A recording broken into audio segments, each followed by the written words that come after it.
Hey everyone, कैसे हो आप सभी। आई होप आप सब बहुत अच्छे होंगे। जैसा कि आप सभी को पता है कि हमने एसटेट टीजीटी पीजीटी एग्जाम के लिए इंग्लिश एनसीईआरटी की सीरीज को शुरू किया हुआ है, जिसमें सबसे पहले हमने क्लास 6 की पूरी बुक को शुरू किया है। इसकी हमने यूनिट 1, यूनिट 2, यूनिट 3, यूनिट 4 और यूनिट 5 का फर्स्ट पार्ट हमारा भारत इनक्रेडिबल इंडिया, यहाँ तक कितने चैप्टर्स को हमने कंप्लीट कर लिया है। आज इस वीडियो के अंदर हम यूनिट 5 का सेकंड चैप्टर द काइट्स, इस पोएम को डिस्कस करेंगे और साथ में इस पोएम से जितने भी आपके एस्टेट एग्जाम के लिए इंपॉर्टेंट क्वेश्चंस बन सकते हैं उन क्वेश्चंस को भी डिस्कस करेंगे। अगर अभी तक आपने इन चैप्टर्स को कंप्लीट नहीं किया है तो आप मेरी प्रीवियस वीडियोस के अंदर जाकर इन चैप्टर्स को कंप्लीट कर सकते हो और साथ में अपने नोट्स भी तैयार कर सकते हो, क्योंकि इन चैप्टर्स को हमने बहुत ही ईजी लैंग्वेज के अंदर डिस्कस किया और साथ में इनके क्वेश्चन आंसर को भी डिस्कस किया है। तो अभी हम इस पोएम को डिस्कस करते हैं, द काइट्स। ये पोएम है the kites, written by Daphne Lister. The kites poem की पोएटेस का क्या नाम है? Daphne Lister. आपको पोएटेस, पोएट और राइटर के नाम याद रखने, क्योंकि एस्टेट एग्जाम में 2 क्वेश्चंस तो राइटर और पोएट से हमेशा निकलते ही निकलते हैं। इस पोएम के अंदर जो डेफन लिस्टर है, इसकी इमेजिनेशंस के बारे में बताया गया है कि वो अपनी इमेजिनेशंस में इतनी ज्यादा खो जाती है कि वो उसको बहुत ज्यादा इंजॉय करती है और उसी चीज को रियलिटी मानने लग जाती है।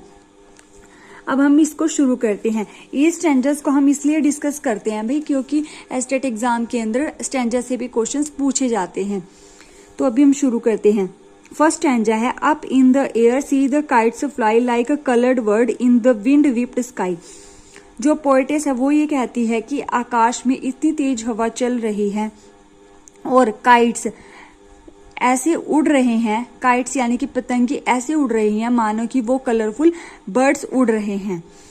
In the wind whipped sky, और आकाश में इतनी तेज हवा चल रही है, इनसे पतंगों को बिल्कुल भी प्रॉब्लम्स नहीं हो रही, वो आकाश में बहुत ही आराम से लहरा रहे हैं। कौन कहती है? ये poetess. Next stanza, I wish I were small and light as air, I would climb on a kite and sail up there. जो पोएटेस है वो ये कहती है कि काश मैं छोटी होती, मैं हल्की होती, किसकी तरह? एयर की तरह। वो कहती है कि मैं छोटी होती और हल्की होती हवा की तरह। I would climb on a kite and sail up there, तो मैं पतंग पर चढ़कर इतनी ऊंचाई पर हवा की तरह उड़ती रहती। किसकी इमेजिनेशन है ये? पोएटेस की। अगला स्टैंजा है, then I would drift upon the paper wings and hear there songs that the wild wind sings.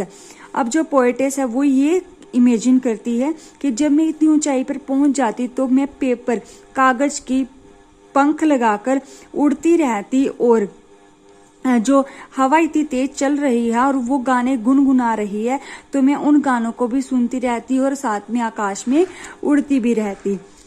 फिर वो कहती है, but fun it would be to look right down over the park and the roof tops of a town. और वो ये कहती है कि मैं इतनी ऊंचाई पर पहुंच जाती तो कितना फन होता, मैं कितना अच्छा फील करती। क्या क्या देखने में अच्छा फील करती? नीचे देखने में, नीचे किस चीज को देखने में उसको अच्छा लगता? नीचे उसको पार्क्स को देखने में अच्छा लगता, लोगों की घरों की छतों को देखना उसको बहुत अच्छा लगता। किसको अच्छा लगता? पोएटेस को। अगला स्टैंजा है, the people below would stand and stare and wish they were me high I in the air. तो पोएटेस है वो इमेजिन करती है कि जो मैं इतनी ऊपर होती तो नीचे खड़े हुए लोग ये सोचते कि काश हम भी इसकी तरह हल्के होते और हम भी हवा की तरह इतनी ऊंचाई पर उड़ रहे होते। ये किसकी इमेजिनेशन है? पोएटेस की। वो ये सोचती है कि काश मैं छोटी होती, मैं हल्की होती और पतंग पर चढ़कर आसमान में उड़ती रहती, पतंग के कागज पर वो बहती रहती और जो कागज के वो पंख लगाती ना वो उड़ती रहती और साथ में हवा है जो गुनगुना रही है, उसके जो गाने हैं वो उनको सुनती रहती और जो नीचे लोग खड़े हैं वो उसको देखकर बहुत ही आश्चर्यचकित रहते कि काश हम भी इतने हल्के होते और इसकी तरह आकाश में उड़ते रहते। यहाँ पर इस पोएम के अंदर ये दिखाया गया है कि बच्चे कितना अच्छा सोच सकते हैं, वो अपनी इमेजिनेशंस को कैसे एंजॉय कर सकते हैं। और मतलब कि ये भी बताया गया है कि जो उनकी इमेजिनेशंस पावर की फ्रीडम है उसको भी यहाँ पर दिखाया गया है। बस इतना ही दिखाया गया है। और क्वेश्चन आ सकता है कि किसकी इमेजिनेशंस को दिखाया गया है, डेफन लिस्टर यानी कि द काइट्स की पोएटेस को। इस पोएम के अंदर यही था। आई होप आप सबको ये पोएम समझ में आई होगी। अभी हम इस पोएम से जितने भी इंपॉर्टेंट क्वेश्चंस बन सकते हैं उन क्वेश्चंस को भी डिस्कस कर लेते हैं। फर्स्ट क्वेश्चन है, but does the speaker wish to be like, तो वो क्या विश करती है, अ काइट, वो काइट की तरह विश करती है कि काश मैं भी इतनी हल्की होती तो मैं आसमान में उड़ रही होती। अगला क्वेश्चन है, what do the kites resemble in the sky, colourful birds, जो काइट्स हैं वो कैसे लग रहे हैं आकाश में उड़ते हुए कलरफुल बर्ड्स की तरह। फिर अगला क्वेश्चन है, but would the speaker do if they were small and light, climb on a kite and sail in the sky, वो पतंग पर चढ़ जाती और आकाश में लहराती रहती। फिर अगला क्वेश्चन है, but would the speaker here will floating on the kite, तो इसका आंसर है the song of the wild wind. वो ये कहती है कि जब वो ऊपर उड़ रही होती तो वो हवा के गानों को साथ में सुन रही होती। फिर अगला क्वेश्चन है, but would the speaker look down upon, तो वो ऊपर होती तो वो नीचे क्या देखती, park and roof tops of the town, वो नीचे पार्क्स को देख रही होती और लोगों की घरों की छतों को देख रही होती। अगला question, who is the poet of the kites, poets का नाम क्या है, पोएटेस का नाम क्या है द काइट्स की, तो इसका आंसर होगा डेफिन लिस्टर। अगला क्वेश्चन है, what kind of a poetic device is used in the see kites fly like coloured birds, इसके अंदर किस डिवाइस का यूज हुआ है, तो इसके अंदर सिमिली डिवाइस का यूज हुआ है। सिमिली को पहचानने का एक इजी तरीका ये है, जहां पर भी आपको लाइक दिख जाए या फिर एज दिख जाए, ऐसे वर्ड्स दिख जाए तो वहां पे सिमिली आएगी। नेक्स्ट क्वेश्चन है, but poetic device is used in a wild wind, इसके अंदर एलिट्रेशन पोएटिक डिवाइस का यूज हुआ है क्योंकि वाइल्ड के अंदर डब्ल्यू और विंड के अंदर डब्ल्यू है। जहां पर भी कॉन्सोनेंट साउंड स्टार्टिंग में रिपीट होती है वहां पर एलिट्रेशन आती है।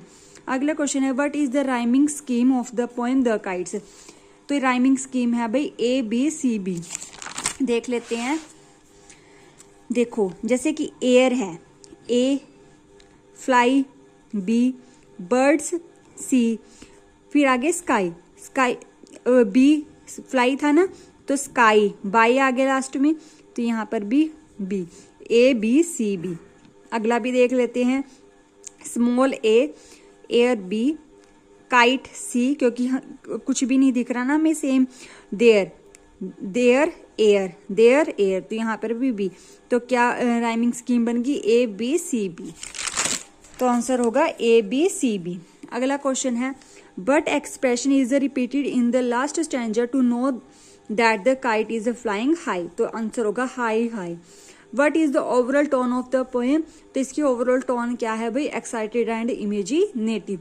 जो पोएटेस है वो एक्साइटेड भी होती है और वो अपनी इमेजिनेशन के अंदर खोई भी रहती है। आई होप आप सबको ये पोएम बहुत अच्छे से समझ में आई होगी। अगर आपका कोई भी डाउट बचता है तो आप मुझे कमेंट बॉक्स में कमेंट करके पूछ सकते हो, और आपको ये क्लास अच्छी लगी है तो आप मुझे अपना फीडबैक जरूर देना। और अभी तक आपने मेरे चैनल को सब्सक्राइब नहीं किया है तो सब्सक्राइब करना मत भूलना। नेक्स्ट वीडियो के अंदर हम बस अभी ये लास्ट बचते हैं, इनको भी हम कंप्लीट कर लेंगे।